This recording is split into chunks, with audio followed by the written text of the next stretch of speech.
Um dos trajetos aéreos mais comuns utilizados pelos brasileiros é a rota Rio-São Paulo.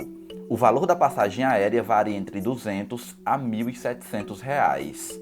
Com um salário mínimo em torno de 1.212, o preço mais baixo da passagem equivale a 17% do salário do brasileiro. Enquanto uma passagem de Nova York a Miami, um trecho muito maior, custa para os americanos em torno de $59, que seria um percentual de apenas 5% equivalente ao salário mínimo de lá, que é em torno de $1.200. Essas diferenças de preço se tornam ainda mais gritantes quando a gente compara alguns eletrônicos, como celulares, TVs, consoles e notebooks. O iPhone 13 Pro Max, por exemplo, enquanto no site oficial da Apple ele custa $1.099, aqui no Brasil você não consegue encontrar por menos de R$ 7.000. Enquanto para o americano, esse é um aparelho totalmente acessível, podendo ser adquirido por qualquer pessoa com apenas um mês de trabalho, para o brasileiro se torna um artigo de luxo. Precisa-se trabalhar no mínimo 7 meses para comprar um mísero aparelho celular. E essa, na minha opinião, é a melhor maneira de ver a diferença de preços. Não importa o lugar do mundo que você esteja, se você quer obter algum dinheiro, você precisa trabalhar. E todo trabalho é pago por hora, o que torna o tempo um dos melhores comparativos entre a paridade do poder de compra. Mas algo importante de observar é que a Apple é uma empresa americana, o que se torna bastante compreensível o iPhone ser muito mais barato por lá, correto? Errado! Segundo essa matéria da Exame, um dos lugares mais baratos do mundo para se comprar um PS5 é no Canadá. Mas o que acontece é que a Sony, fabricante desse console, é uma empresa japonesa. Com um salário de em média $2.200, um canadense precisa trabalhar somente 4 dias para comprar o mesmo console que para o brasileiro levaria 5 meses. Mas afinal, qual seria o fator determinante para tornar o Brasil um país com um custo de vida tão alto?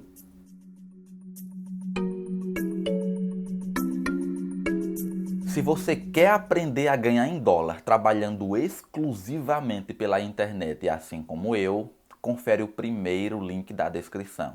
Fala galera, meu nome é Fábio Rodrigues e esse aqui é o canal Olhar de Empreendedor. Aqui a gente sempre conversa sobre assuntos relacionados a investimentos e a negócios. Então se você curte esse tipo de conteúdo, já deixa teu like e considera se inscrever aqui no canal.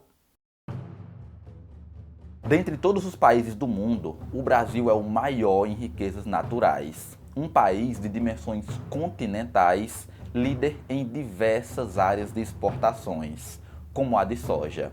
Sem dúvidas nenhuma, recursos é o que não falta aqui. Então, como um país que tem tanto, pode cobrar tão caro por tão pouco? Bom, segundo uma matéria da Infomoney escrita por Rubens Menin, as coisas são tão caras aqui no Brasil em decorrência de 2 fatores. A nossa produtividade é muito baixa em quase todos os setores e somos muito afetados pelo chamado custo Brasil. Segundo o mesmo, a nossa produtividade é baixa por muitas causas, mas as principais são a burocracia, a regulamentação antiga e imprópria e a falta de infraestrutura e das demais facilidades que garantiriam uma maior eficiência. Já o custo Brasil é um valor adicional que é gasto por todos os que se dispõem a produzir em nosso país e que resulta, entre outros fatores, da nossa opção política em favor de sustentar um Estado enorme e, acima de tudo, muito caro. A elevadíssima carga tributária necessária para sustentar esse modelo é apenas a consequência inevitável das nossas escolhas. Produtos comuns em quase todos os outros países do mundo acabam se convertendo no Brasil em objetos de desejos. O PS5 e o novo iPhone 13 são pequenos exemplos de como o custo Brasil pode encarecer esses eletrônicos, que chegam a custar aqui 4 vezes mais do que no país de origem. A mesma diferença ocorre também com quase todos os produtos importados, desde automóveis até peças de vestuário, passando por itens de maquiagem, cosméticos, por aparelhos eletrônicos e por toda uma variada linha de bens produzidos em outros países. Essa situação estende-se também ao setor de serviços e à indústria do turismo. Convertemos-nos em um país onde fica mais barato viajar para o exterior do que curtir as nossas belezas nacionais. Ou ainda, em um país cujos habitantes preferem usar suas férias anuais em viagens de compras no exterior, livres de impostos, mas com volumes de gastos e sangria financeira batendo sucessivos recordes.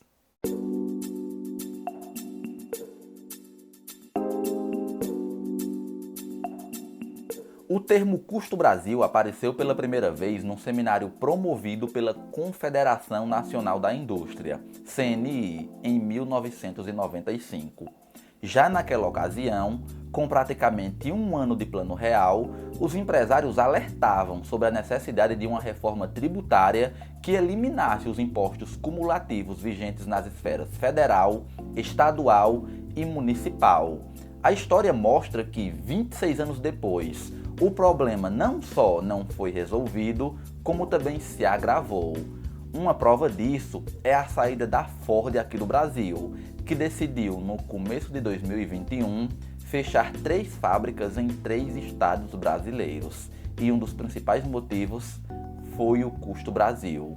Antes de entender o que é de fato esse custo, a gente precisa entender alguns entraves brasileiros, fatores que diminuem a competitividade e também são responsáveis por esses maiores preços nos produtos.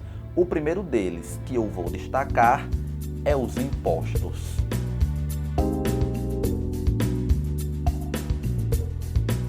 Apesar da gente não gostar, todo e qualquer país tem imposto sobre os seus produtos. O que muda é a forma como esses impostos são aplicados. Por exemplo, nos Estados Unidos, a carga tributária lá é de 26% em relação ao PIB, enquanto aqui no Brasil ela chega a 33% de toda a riqueza produzida no nosso país. Mas não é nem aí onde está a maior diferença, e sim de onde vem a maior parte desse imposto. Enquanto nos Estados Unidos a maior parte do imposto arrecadado vem da renda, cerca de 83%, no Brasil esse mesmo imposto equivale a somente 21% de todo o imposto arrecadado, o que faz com que a maior parte do imposto arrecadado pelo governo brasileiro venha do consumo, cerca de 44%, o que torna o sistema muito mais injusto, pois uma pessoa que recebe apenas um salário mínimo vai pagar percentualmente muito mais imposto por um produto do que uma pessoa que recebe 10 salários. E não há nada de errado nisso, até porque uma empresa não tem como definir o preço do produto com base no salário que cada um recebe. O errado é a maior parte de todo o imposto arrecadado pelo governo vir daí. Vários países já perceberam o efeito perverso dos impostos sobre o consumo. Os Estados Unidos, por exemplo, realizaram uma mega reforma tributária na década de 80 e reduziram os tributos pagos sobre o consumo para 20%. Outros países também seguem a mesma linha. Japão tem 18%, França 30%, Alemanha 25%, Espanha 25%. Eles perceberam que esse é um sistema mais justo. Tributar a renda ao invés do consumo é uma forma mais eficiente de diminuir a desigualdade. Aqui no Brasil, para você conseguir comprar um carro, por exemplo, você tem que dar outro carro para o governo. É quase que 50% de imposto sobre esse bem de consumo. Compra um e paga por 2. Sem contar com a complexa carga tributária. Enquanto nos Estados Unidos são aplicados apenas 4 impostos de forma muito clara, 2 sobre renda, 1 sobre venda e 1 sobre propriedade, no Brasil são mais de 90 impostos e taxas que se sobrepõem, como por exemplo, no caso específico do veículo. Ao mesmo tempo que você paga quase 50% de impostos sobre o consumo, ele também é tributado como um bem, através do IPVA. Mas o que acontece é que, sendo tributado como bens de consumo, ainda que duráveis, não podem ou não deveriam sofrer tributação do IPVA, como se fossem patrimônio, pois o objeto de tributação ou é bem de consumo ou não.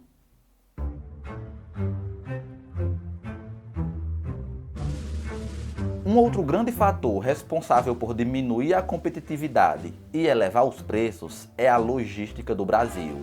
E aqui, tudo isso é mais complicado.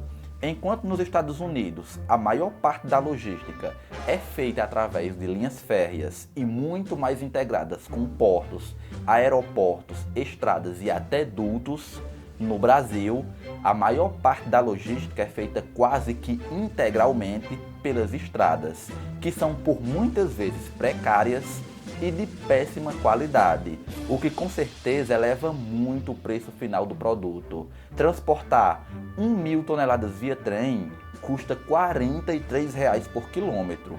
Já nas rodovias, esse valor é 6 vezes maior, R$ 259 por quilômetro, que infelizmente é o meio que a gente tem que utilizar. Para você ter ideia, o Brasil possui apenas 1 quilômetro de ferrovia para cada 285 quilômetros quadrados de território, enquanto na França eles possuem 1 quilômetro de ferrovia para apenas 21 quilômetros quadrados.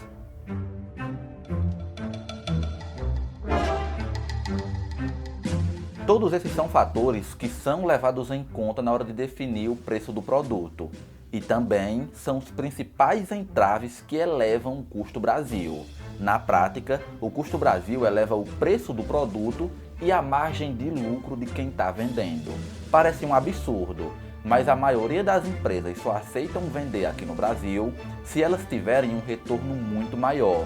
O que significa que o mesmo produto vendido aqui e nos Estados Unidos vão ter diferentes margens de lucros, sendo muito maior para o Brasil, para uma população que ganha bem menos. Isso acontece por causa de todos os problemas que a gente já falou anteriormente. E tem mais alguns deles que a gente nem falou, como empregar capital humano, honrar tributos, acesso a capital ou financiamento e insegurança jurídica. Imagine um empresário com capital limitado, mas que está disposto a abrir fábricas em outros lugares do mundo. Nos Estados Unidos, ele vai encontrar uma economia sólida, com regras claras, menos burocracia, uma maior segurança jurídica e uma menor carga tributária sobre os seus produtos. Tudo isso vai lhe dar uma ideia clara de quando ele vai ter o retorno sobre o capital investido. E por se tratar de um ambiente mais amigável para negócios, lhe dará mais tranquilidade para esperar por esse retorno por mais tempo, caso seja necessário. Enquanto no Brasil, quanto mais tempo demorar para haver o retorno sobre o investimento, menos propício o empresário vai estar disposto a investir aqui, já que quanto maior o tempo, maior o risco. As regras do jogo no Brasil costumam mudar com muita frequência. Eu poderia dizer que de 4 em 4 anos.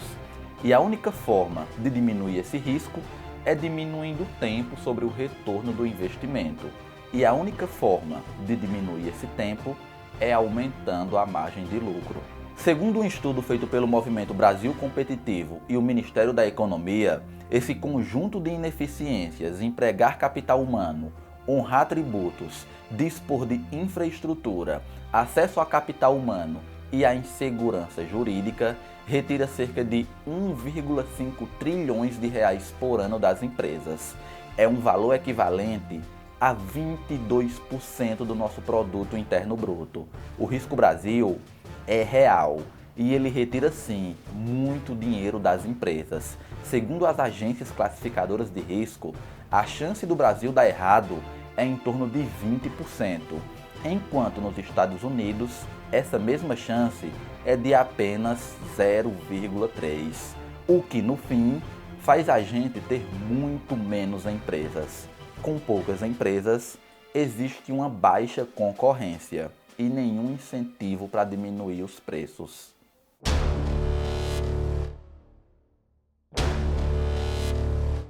A recuperação da indústria brasileira e da economia como um todo requer uma reforma tributária ampla, que simplifique o sistema de arrecadação de impostos, reduza a acumulatividade e desonere os investimentos e as exportações.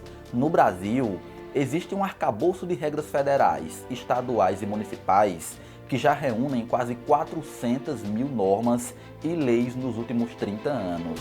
Segundo especialistas, por dia, 30 regras são criadas ou atualizadas, o que acaba obrigando as empresas a destinar uma grande quantidade de recursos somente para se adequar ao complexo sistema tributário brasileiro.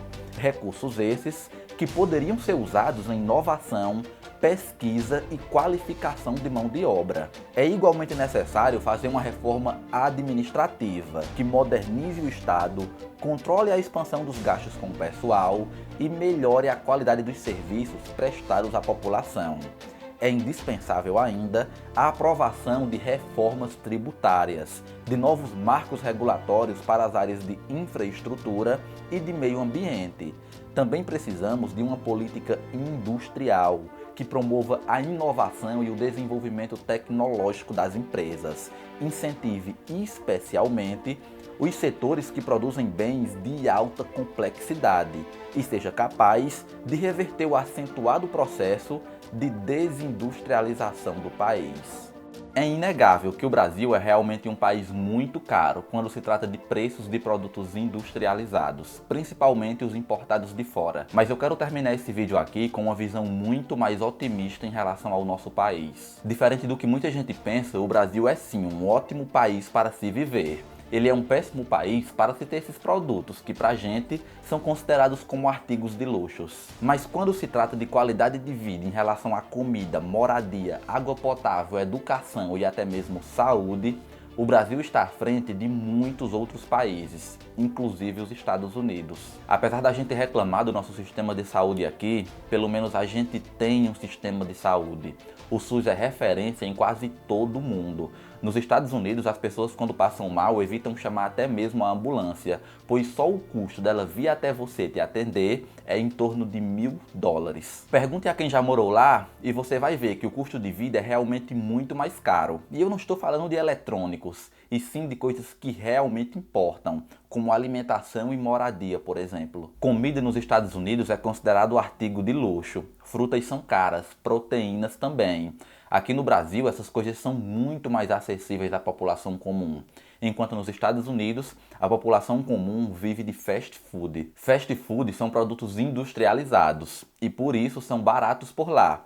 Resultado disso é que 40% dos adultos americanos são obesos, o que faz com que os Estados Unidos seja o primeiro entre os países com mais pessoas obesas do mundo. O nosso problema não é que os produtos são caros, eles são, mas o verdadeiro problema aqui no Brasil está nos salários, que são muito baixos. Uma pessoa que ganha em torno de R$7.000 no Brasil consegue ter uma qualidade de vida muito melhor que a de um americano comum. Segundo o site Nexus, quem ganha R$3.500 por aqui já está acima de 90% de toda a população brasileira, o que mostra que os salários aqui são extremamente baixos e que a população brasileira é constituída na sua maioria por pessoas pobres. Me conta aqui qual sua opinião em relação a isso. Você trocaria o Brasil para ir morar nos Estados Unidos? Sim, mas existe outra coisa muito importante que afeta diretamente nos preços de todos os produtos brasileiros que eu não cheguei a mencionar. É o combustível. Mas não me culpe, são muitos fatores. Se eu fosse citar todos aqui de forma aprofundada, iria levar horas de vídeo. Mas nesse vídeo aqui, eu explico como essa alta nos preços dos combustíveis afeta diretamente nos preços de todos os outros produtos e mostro como resolver essa situação. Te vejo lá nesse outro vídeo.